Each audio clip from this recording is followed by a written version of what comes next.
How's everybody doing? Welcome to Solution Seekers. I'm Kelly. With a heavy heart, we just got extended here in Los Angeles for another 30 days, or California. And what does that mean? Does it mean staying at home? Um, Only essential workers? If you're an essential worker out there, man, my hat's off to you. I really appreciate your effort. Um, I've been talking to a lot of the cashiers that I've known over the years, and they've been saying that they've been having a difficult time with the amount of hours that they spend in there in the stores, mainly Food for Less and Ralph's, that they're exposing themselves to potentially catching something.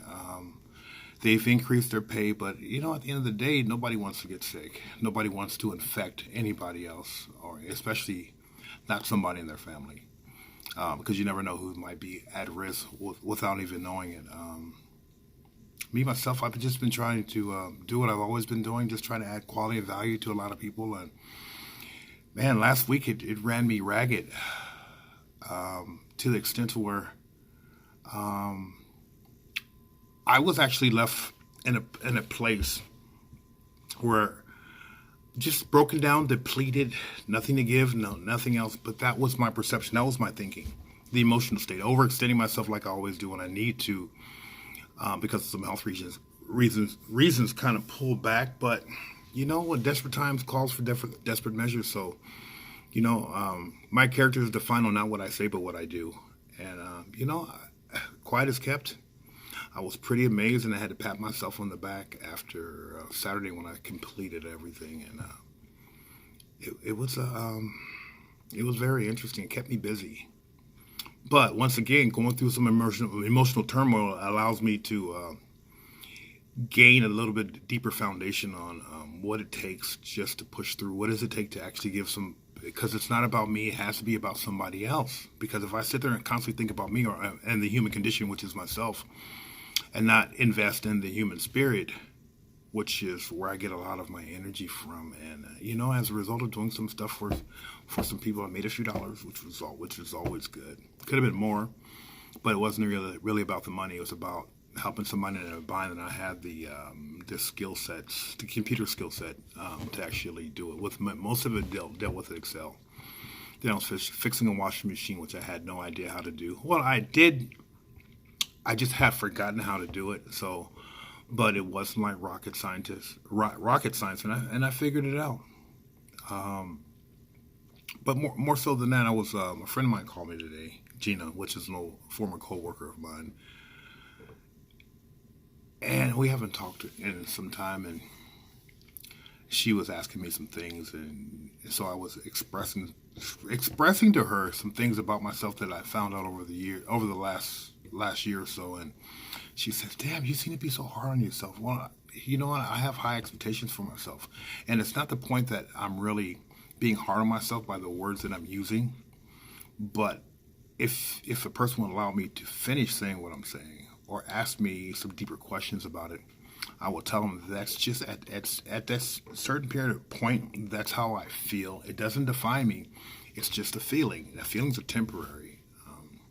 What defines me mostly is my actions on a certain given situation, and that's golden for somebody like myself. I never thought I'd be doing this 8 years ago. I never thought I'd be. I'm over here at my job. I'm over here at Caltech right now. Nobody's here. I had to make some copies.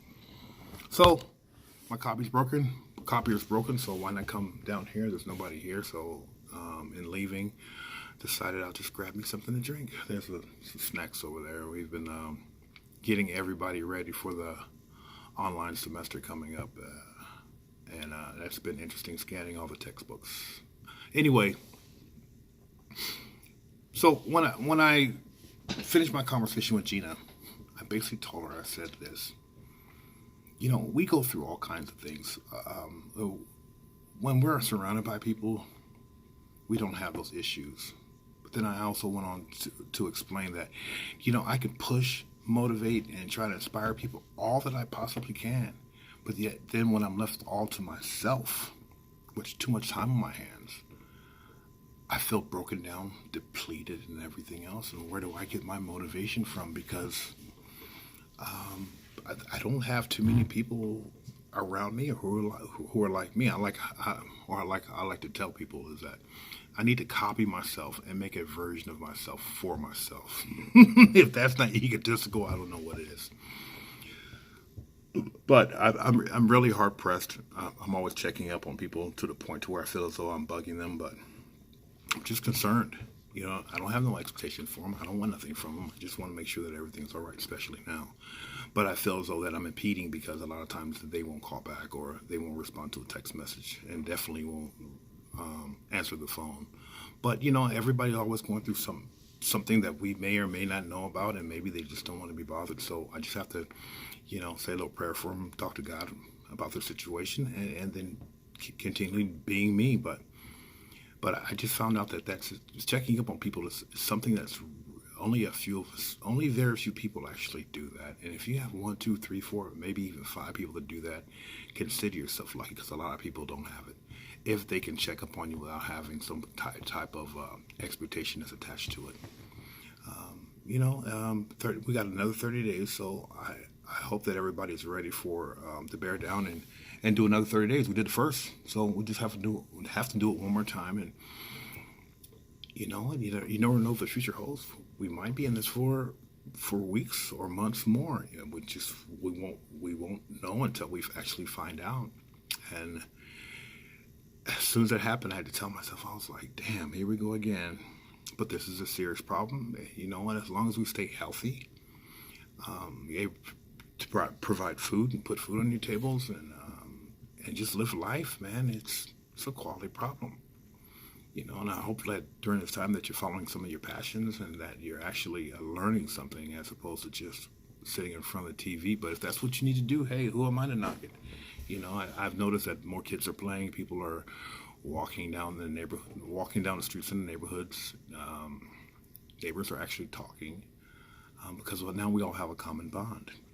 You know, we're all in this battle together. And you don't have to do it alone unless you truly want to. And I mean, if it's sort of like this, if you feel alone, if nobody's told you that they love you today, well, I'm telling you that I love you. And I actually really mean it. It's times are interesting. You know, I don't know if you have heard any of my take on good and bad. I don't like to use the word good. I don't like to use the word bad, because there's a seated expectation attached to it. I just like to say it's interesting. And that way, however it turns out, I'm just going to have to deal with it more in a positive note than a negative note. Just trying to stay optimistic about life because it takes effort. My optimism is attached to my sense of self, my mental health, my emotional health, and that nobody has control of that but me. So it's about my perceptions on how I perceive things, or their lack of perception on a certain issue. Because let's be honest, there's certain aspects to my to my person that when it's hit, I'm thrown back. I have to it's like I'm getting knocked down. I got to go back to my corner and take a moment, put it on pause for a second, and then come back out swinging. Because you know, I fall down, but I always try to fall forward on faith, so when I get back up, I can see where my target is at. And I try to do that to most of my affairs, and actually expressing love in most of my affairs. It's not always easy, but you know what? I'm finding out that it's very necessary. But more so than that, what I'm gaining through that process is something that can't be bought. It's just a sense of a profoundness, of wellness, of an enriching feeling that I never had before. Had I known it was like this, I would have made some changes in my life a very long time ago. But you know, I was always listening to the victim that was inside my head, that had the biggest loudspeaker. You know, as opposed to that little small voice that was always telling me, man, you know you're not supposed to be doing this. You know you should be doing the right thing as opposed to the wrong things, or that what you're promoting. Because you know, at the end of the day, whatever you're promoting has a great degree on the outcomes of your life. You know, life is never easy. Trust me. I'm not where I thought I would be, but you know what? I'm still in a lot better place than I once was. You know, I've been seeing a lot of live on Instagram, a lot of people going live, and I happened to see one of my my passengers, the queer comedian. She's funny. And I picked up her and her fiance, and I was sent a couple months ago, and I had just seen her on there the other day, and the content on what she was talking about on the social media platform was just baffling, because usually you just hear the run of the mill, whatever. It's not for me to judge.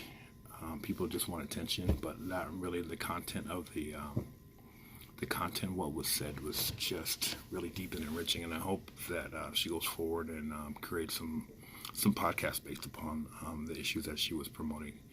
And I can't wait to find out if she's actually going to do it or not. And that's one of the good things about the different parts of where we're at today with all this technology.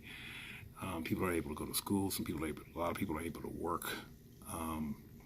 Not so much just for the money aspect of it, but because taking care of your family is very crucial and important, but more so to have something to do, because I think we've been all sold a lie that whatever we do for a living is who we are, and it's not. It's just a tool that you have to provide for your family. It is not who you are. You are who you are. That's just what you do, you know. And I think there's a stark difference between. I think I'm going to talk about that on the next one.